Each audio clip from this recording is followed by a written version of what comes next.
We begin this morning with Donald Trump, who joins us by phone from New Jersey. This is a person who would not have been stopped by any kind of temporary ban, was born as an American citizen. What Donald Trump policy would have kept this from happening?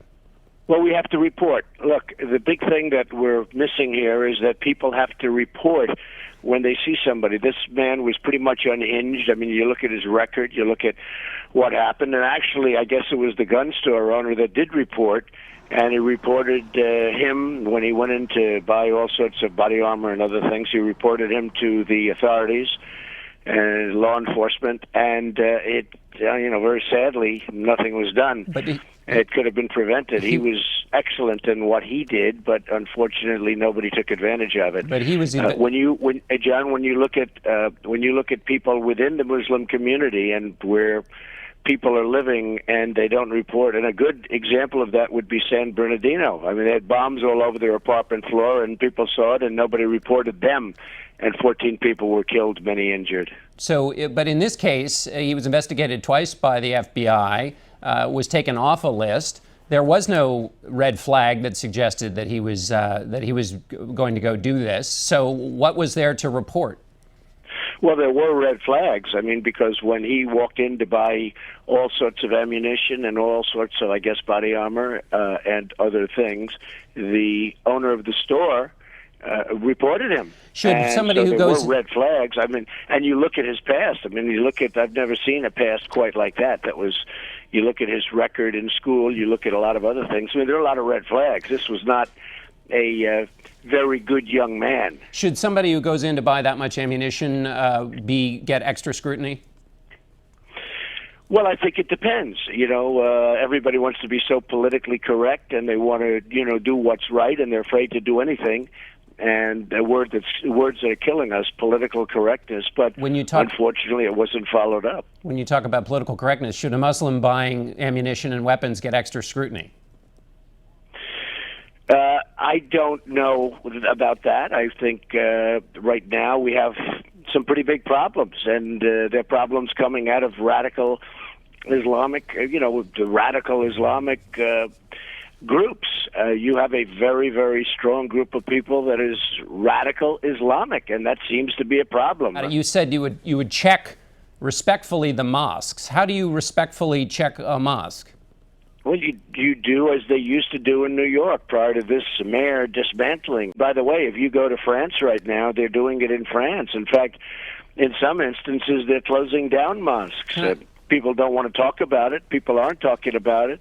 But look at what they're doing in France. They're actually closing down mosques. Can I ask you just a bottom line question before we move on? You like to speak plainly. In December, we talked and you said there possibly should be profiling. Just as a bottom line here, are you talking about increasing profiling of Muslims in America? Well, I think profiling is something that we're going to have to start thinking about as a country, and other countries do it. And you look at Israel and you look at others, and they do it, and they do it successfully. And, I hate the concept of profiling, but we have to start using common sense, and we have to use our heads. I see people that, and I've seen it recently. We had a case where, very much, in my case, where we had tremendous numbers of people coming into a speech I was making, and, people that obviously had no guns, had no weapons, had no anything, and they were going through screening, and they were going through the same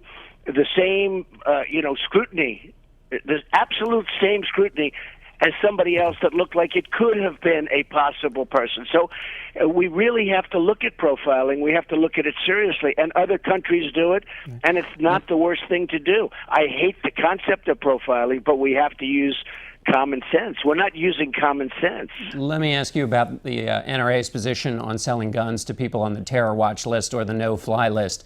What's the difference between your position and the NRA position? Well, my position is I'm dealing with the NRA, and I have great respect for them, and Wayne and Chris and all of the people up there. These are great people. These are people that love their country incredibly, and I don't think they get enough credit for it. But I'm dealing with the NRA. As you know, they gave me their endorsement, one of the earliest endorsements they've ever given for a presidential candidate. I'm a member of the NRA. My two sons are members of the NRA for a long time, and I'm talking to them about the whole concept of terror watch list. Should we take somebody directly off. If there is a terror watch list and if somebody's on, should they be allowed to buy a gun? Now, we understand there are problems with that because some people are on the terror watch list that shouldn't be on. You understand that, and that's, happened. Maybe you can reverse it, and we work very hard to find out if they can't get a gun. We work, hard and diligently to get them off the list if they indeed shouldn't be on the list. So, so I'm working with the NRA. We're discussing it. And again, the NRA has the best interests of our country. It just has the absolute best interests of our country. They want to make the right decision. These are great people, and these are great Americans. Let me switch to politics. You said to Republican leaders, don't talk, be quiet. Who was that directed towards?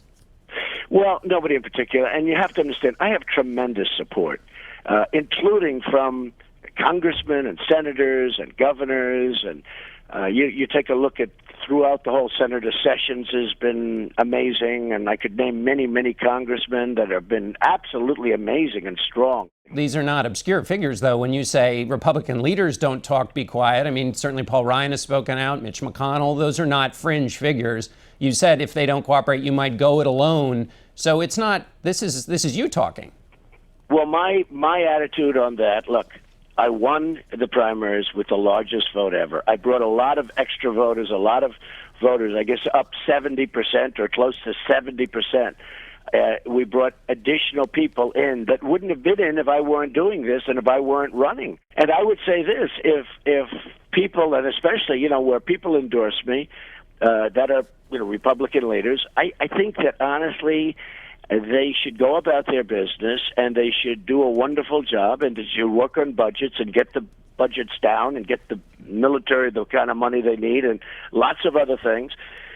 And they shouldn't be talking so much. They should go out and do their job. Let me do my job. I have tremendous support from both politicians and the people. Tremendous support. Unfortunately, the media just likes to cover really a small number of people that maybe have something to say. I think they should go about their work. Let me run for president. I think I'm going to do very well. Okay, Mr. Trump, we'll have to leave it there. Thanks so much for being with us. Thank you very much, John.